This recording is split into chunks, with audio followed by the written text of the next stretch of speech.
Well, aloha, campers. Welcome to another night of the COVID-19 reading of Glastonbury Romance. Let's begin. With this atmospheric blueness, there came to his nostrils a sweet, pungent, rather morbid odor, an odor which Philip would have simply called the smell of autumn, but which was really composed of the dying of many large sycamore leaves, the emanations from certain rain-sodden yellow toadstools, the faint fragrance of bowed-down ferns, the wholesome but very musky scent of herb Robert growing amid faded, tangled masses of dog's mercury and enchanter's nightshade. Philip stared at the ground in front of him in a species of trance. There were a few dark green shiny leaves of heart's tongue ferns hanging over a muddy ledge just there, and near them the smooth round roots of a beech tree covered with a black oozy moisture. Cupped within the folds of the beech roots that were nearest the trunk were infinitesimal pools of ink-black rainwater, the presence of which reduced the duskiness of the vegetable ooze that trickled nearby to an indescribable green-black. Across the roots of this very tree lay several small, rotten twigs, some of which were covered with the soft, brilliantly green moss, out of which protruded those minute fungoid growths which children call fairy cups.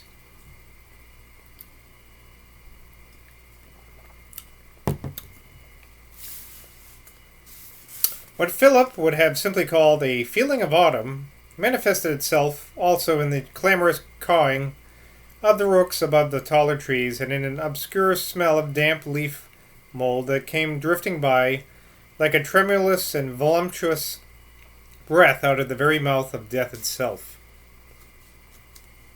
When he jumped into his car to drive back to Glastonbury, he found that by making this effort to explain things to Will Zoyland, who had a mind which was about as capable of grasping such matters as Coeur de Lion's would have been, he had not only cleared up a great deal in his own head, but had made several drastic decisions with regard to immediate action. Zoyland's careless desperateness had not been without its effect upon him, childish though the fellow's notion of business were, and as he swept through the narrow lanes to hit the main road without the necessity of going through wells, he kept thinking, under the damp, overclouded sky where not a star was visible, that a really important crisis had at last arrived in his carefully laid schemes. I'll begin mining at once, he thought, and I'll fly to Taunton tomorrow and see those road contractors. Better get well ahead before the frost begins in earnest. But the weather will stay open till Christmas. It always does in these muggy regions, so different from Norfolk. He drove faster and faster through the damp, chilly night, and the earth scents that rose round him from the deep ditches and the wide fields became so much nourishment to his dominant thoughts.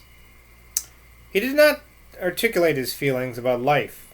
He was no philosopher. But there came over him just then, like a delicious plunge into ice-cold water, a sense of his absolute loneliness in the world.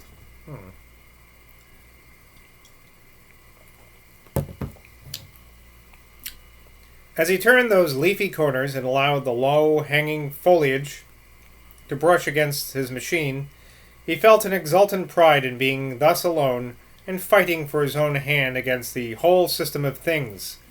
Like many another competent statesman, both before and after Signor Machiavelli, the obtuse narrowness of Philip's atheism, dogmatic with the dogmatism of instinct rather than of reason, discounted all possibility of supernatural aid in this crisis of his affairs.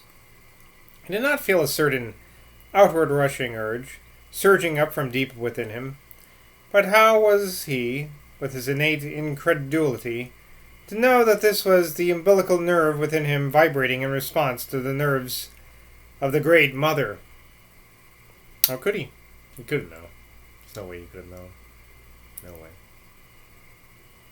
He did feel a faint, strange, far-off intimidation of some fount of energy, kindred to his energy, outside the dense, damp, autumnal darkness that flowed around him.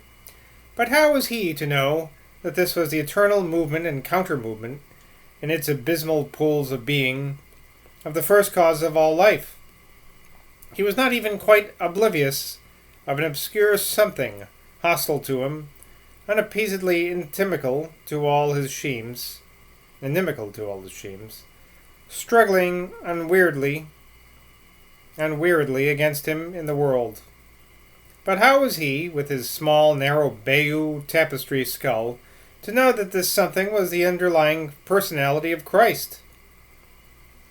When he reached the main road, he began to drive faster still. This Glastonbury's medievalism, he thought, won't stand up long against the crowds of modern workmen I'll bring into the place. My trouble will always be the same, strikes engineered by these damn communists. Tilly had gone to bed when he got home, and so had Emma. He had not slept in the same room with his wife for years, and things were always arranged for him so that he found whiskey and biscuits and butter and cheese left out for him on a black tray on the green tablecloth on the dining room table, and his bed nicely turned down, and a hot water bottle, usually quite cold when he arrived, but giving a friendly look to the bed, where the clothes were uplifting into a little hill near the foot.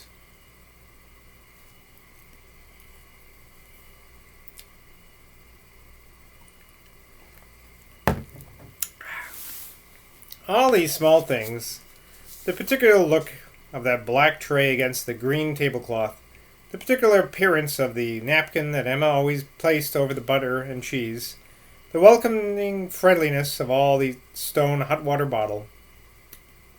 Philip was old-fashioned in certain matters. Gave him a delicious sense of being humored and considered, not only by one, but by two competent housewives. He found tonight, so careful had Emma been to tuck his towel tightly around the metal hot water jug in his china basin, that the water was still hot, and as he washed his hands he thought to himself, "My life is exactly as I like it to be. This year is going to be the crisis of my life." No need did Philip Crowe, Esquire, of the Elms, Glastonbury, Somerset, bend to any supernatural power, as he clicked off his electric globe, climbed into bed, and stretched his feet downwards, delighted to find there was still warmth in the stone bottle. There's an autumn feeling in the air tonight, he thought. It was chilly in those lanes. But he did a thing, then, which proved how excited he was after his resolute conversation with Zoylan. He pressed his knuckles against his closed eyeballs. When he had been quite a little boy, after his devoire grandmother had repeated over his pillow in her stern and yet doting voice, "Angels once and two and three guard thy counterpane for thee, while above thy sleeping head be the wings of Michael spread." He had been accustomed to this, finding that the kaleidoscope of astonishing colors which the pressure made to pass before his vision was curiously soothing to his young mind in the black darkness.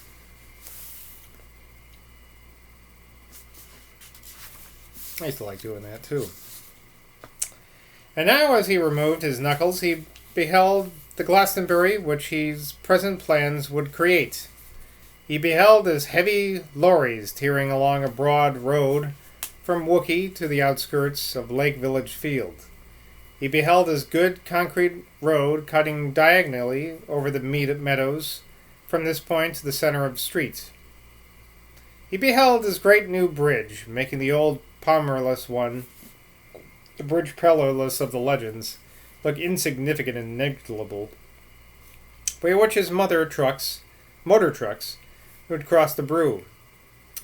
He beheld three tall new factory chimneys rising up from his dye works in the town. He saw the rows and rows and rows of workmen people's cottages, not silly fancy ones, but solid serviceable ones, to which laboring men from Bristol and Cardiff, and even farther afield, would be attracted. He saw the sign, "To Let," set up over their precious socialistic toy factory, which he would not even bother to purchase from them.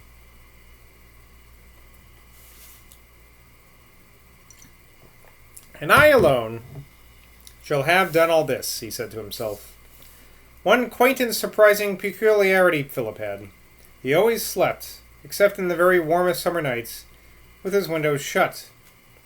This is a peculiarity that, without his being aware of it, he shared with most of his factory hands. But it was no doubt one of his old-fashioned early Victorian habits. Grandmother Devois used, for instance, always to say, "Beware, children of the night air." Thus, as he now turned over upon his left side to compose himself to sleep, the smell of his nostrils had very little of that autumnal feeling that had made his stone bottle so welcome. It was a composite smell, a smell composed partly of his quilted eiderdown, partly of the paint of his hot water jug, partly of his cake of recently used brown Windsor soap, and partly of a large cedar press in which Tilly and Emma kept his winter clothes.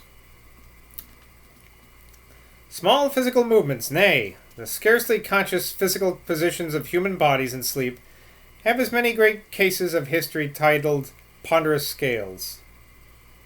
Had Constantine, for instance, slept on his right in place of his left side before his decisive battle, had Caesar slept on his right side instead of his left before they called him to the Senate House, had Boadicea slept on her backside before fighting the Romans, or Cleopatra on her face before sending Antony to fight them, great issues might have fallen out in a changed manner, and the upshot of a vast events been different. Philip Crowe, on his occasion, turned over on his left side to sleep. Now, when he had slept with his cousin Percy, he had always had the girl on his left side, and therefore it was natural enough that when the firmament of his schemes had died down and he tried to sleep, instead of sleep coming upon him, love came upon him and began to tantalize him and to torment him. There is doubtless in certain old, indurated families a deep, ineradicable strain of what might be called centripetal eroticism. A tendency to inbreeding is not always a sign of degeneracy in a race. It is often an instinct of ethos preservation, suspicious of the menace of mixed bloods. Oh, that sounds perfectly reasonable, right? Doubtless something of the inordinate individuality of the crows was due to a constant intermarriage between cousins among them, doubting and redoubting, and redoubling. Doubling and redoubling, not doubting and redoubting. Doubling and redoubling. The peculiarities of their gens. It was Persephone's long, slender waist and narrow, boyish hips that tormented Philip now. He had often in his life fancied to himself that he was a chaster than most men, because of the cold, critical eye with which he was able to regard women. His only passionate love affair before he had met his cousin again, after a long separation, had been with a boy at school whose figure, girlish for that of a youth, was almost identical with Percy's. The natural softness, sweetness, submissiveness of normal girls had always been repulsive to him.